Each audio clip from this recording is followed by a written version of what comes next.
Shimbora डॅममध्ये 25 August रोजी 4 वाजताच्या दरम्यान नितेश शेषराव मडावी नामक व्यक्ती वाहून गेल्याची माहिती नियंत्रण कक्ष जिल्हाधिकारी कार्यालय अमरावती यांना मिळाली।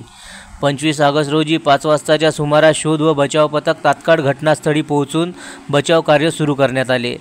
रेस्क्यू टीमने घटनास्थळी जाऊन जागेची पाहणी केली। रेस्क्यू टीममधील गोताखोर यांनी बोट, गळ आणि हुकच्या साहाय्याने शोधकार्य सुरू केले।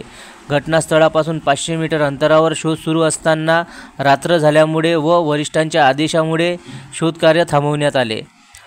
26 ऑगस्टला सकाळी 7:30 वाजता आणखी शोधकार्याला सुरुवात करण्यात आली। घटनास्थळापासून अंदाजे 9 किलोमीटर अंतरावर शोध सुरू केले।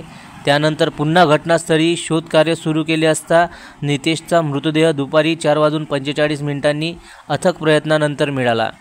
नितेशचा मृतदेह पाण्याबाहेर काढून शवविच्छेदनासाठी पोलिसांच्या हवाली करण्यात आला। शोधकार्य पाहण्याकरिता गावातील नागरिक तसेच पर्यटकांची मोठ्या प्रमाणावर गर्दी होती। तसेच गावकऱ्यांचे, पोलीस प्रशासनाचे, महसूल प्रशासनाचे सहकार्य लाभले। यावेळी जिल्हाधिकारी, उपजिल्हाधिकारी, राज्य राखीव पोलीस बल क्रमांक 9 समादेशक व जिल्हा आपत्ती व्यवस्थापन अधिकारी घटनास्थळी उपस्थित होते। जनसमर्थन न्यूज, मोर्शी।